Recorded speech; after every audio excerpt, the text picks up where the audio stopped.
Welcome back after a long time off, Gentle Dorks. As you can see, I've still got my holiday beard. It will be being trimmed soon. But as it is now January, and we've all had time to ponder the Doctor Who 60th anniversary specials and the Christmas special, I'm just going to go through what I thought about them and talk about all the controversies apparently that has arisen because of them. First of all, the 60th anniversary specials with David Tennant and Catherine Tate, I thought were fantastic. The only thing that I had a problem with was the fact that Neil Patrick Harris's character, the Toymaker, was only in one episode. I would have loved to have seen more of his character, but I'll get back to that when we get to that episode. The first episode, The Star Beast, I thought was done really well. The fact that they got in David Tennant, Catherine Tate and her family back in to sort of start bringing their story to an end, I thought that was a fantastic story, because the way that Catherine Tate's story ended, people were upset about it because they wanted to see more of her and the Doctor, because that was the most fantastic pairing, I feel, in Doctor Who at all. I mean, a lot of people talk about Doctor and Rose, and that was good. I enjoyed that. But the whole love story behind all that, sort of I could take away from the actual stories. Whereas with Catherine Tate's character, it was just the story and the characters. And with this one, you're worried that she's going to remember and die, because this is what we've been told. So for the longest time in that episode, we're led to believe that if she remembers about the Doctor, she's going to die.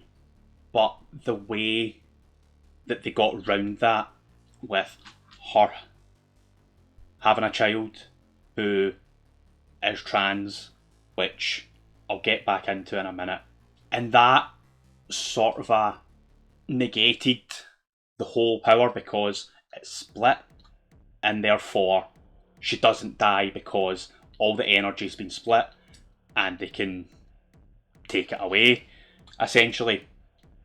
The thing about trans agenda, it got me so annoyed.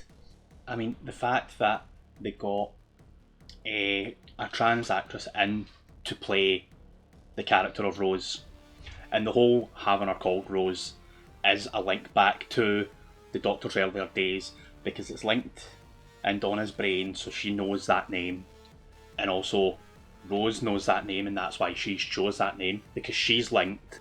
The character was fantastic. They got Yasmin Finney in, who was terrific in the role. I don't care what anybody says about the trans agenda thing. If you look through Russell T Davies's back catalogue of things that he's done, yes, there is a lot of gay, lesbian and trans actors, actresses in his shows, because that's what they're about. And the thing that people were complaining about was that it was pushing the trans agenda. It wasn't. It's what the story was based around. It wasn't a whole agenda. That was a tiny part of that story. The main story was the fact that they could get Donna back without killing her, because of her having a child. It just so happens to be that that child was trans. What's the big problem with that? I didn't see any massive problem with any of that. Another thing that I really enjoyed was that the cute wee creature was actually the bad guy, voiced spectacularly by Miriam Margolyes. I don't see who you could have got in to play the Meep there is something that was hanging over at the end where she says, if you think I'm bad, just wait until you see the boss. Now, that could be a call back in the next series with Trudy Gatwa's Doctor, and I'm really excited to see where that goes. We'll get to the Christmas special after I've went through them because I don't want to jump about too much. But overall, I enjoyed the first episode of the specials with Donna not dying, which was very, very well done, and the whole getting them back together to finish their story, which they did over the next 2 episodes. So from there, we move on to Wild Blue Yonder, which was another fantastic episode. The whole thing about that was things that they've done at the end of the universe having effects on later events, having to come face to face with yourself. It's like the whole analogy was like your greatest enemy is yourself, because they are facing themselves. Yes, there are other creatures, but how can you beat yourself? That's the whole, well, that's what I got from it. I don't know if other people did. But there were some fantastic scenes in this, especially with them with my arms too long and my hands too big and this and that, and the scene where they're chasing them down the hall and then they just get bigger and bigger and bigger. The big controversy that I was reading about this episode was the fact that they got in someone who is half Indian to play Isaac Newton. Nathaniel Curtis is a fantastic actor, and they got him in for one scene. That was it. People went insane because it wasn't historically accurate. They didn't get someone who was white to play Isaac Newton in a sci-fi show where things get changed, timelines get askewed. So it's a bit silly. I mean, if they complained about that, why not complain that they got Tony Curran to play Vincent van Gogh? He's Glaswegian. Vincent van Gogh was Dutch. That's not historically accurate. It's the same thing. To me, it just seemed like a fake rage, just so that they had something to complain about, because it seems to be that if there's nothing to complain about, they will find the silliest wee things to complain about. And the whole thing about that scene was just to change the word gravity to mavity, which they continued to do throughout the next episode and also in the Christmas special. And in this episode as well, they poured the salt along the ground, and David Tennant makes reference to this, saying that he started a superstition, which comes into play in the next episode as well, as does the Mavity. So it seems to be that small changes, superstitions and stuff, they're going to carry them on, which I think is really, really well done, because a lot of the time through Doctor Who, there is so many inconsistencies. There's things that happened that should have stayed changed but didn't, and then they went back, and it's just a case of people forgetting that that's happened, writers changing, so the story's changed, they forget about that, or they didn't realise that that had to continue, and it's just silly wee things like that, but people really get upset about things like that. And if these things didn't really continue, that wouldn't be a big problem. It wouldn't change anything of the story, which is what the main thing is. But with the whole thing about them fighting themselves and realising that the captain set about the self-destruction of the ship so that these things wouldn't get into the universe, but having to do things slowly, and then one of them taking over the Doctor and realising that if he's figuring it out, then the evil version's figuring it out, because if he knows it, that thing knows it. At the end of this episode, we get to see Bernard Cribbins back as Wilfred Mott, which was fantastic. I mean, sadly we didn't get to see more of him. It was the one scene at the end. But the fact that they brought him back for that one scene was more than enough for people just to go, thank God they brought him back. He knows that Donna's not going to die. He knows that he can tell all these stories to Donna again, and she can tell him all her stories. And that's their story coming to a complete end as well. There was supposed to be some other scenes in the next episode with Bernard Cribbins, but it just didn't work out because he was far too ill.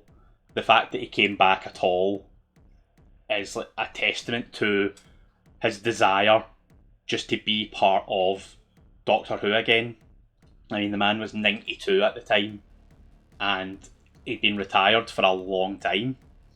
Nothing could have stopped him from coming back, and it didn't. He held on. He did his scenes, and sadly, he died before he could see the finished product. But we got to have him back for at least one scene, which I think was fantastic. From this, we move on to the last of the 60th anniversary specials, and we get to see the Giggle. The whole thing about it, as the toy maker, who was played fantastically by Neil Patrick Harris, I just think we should have seen more of him. That's my only gripe over the whole 3 episodes, is that I wish that we had more with the toy maker, because it was a fantastic character. The thing about this episode is that we got to see the return of Bonnie Langford's character, Mel. Seeing her with David Tennant's Doctor, and him saying that he remembers everybody, because he does, and like getting to see all these scenes with past characters is fantastic, and I hope that in the next series we possibly get to see a return of other ex-companions that come back, and see that it's a new Doctor, but still the relationship's still there, like we've seen in past iterations. We got to see that a lot with Jodie Whittaker's Doctor, and some people coming back then, and them seeing their Doctor as well, which I thought was really good. Personally, I thought that this episode was one of the stronger episodes, just that we didn't get enough of the story.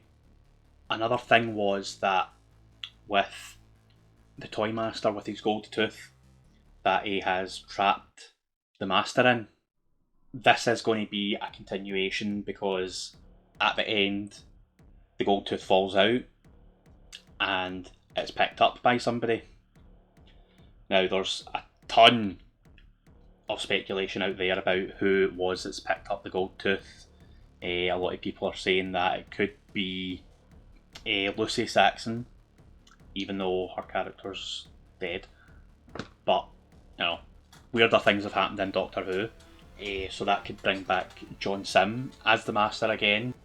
I've seen people speculating that it's another Time Lord that's been hidden the whole time.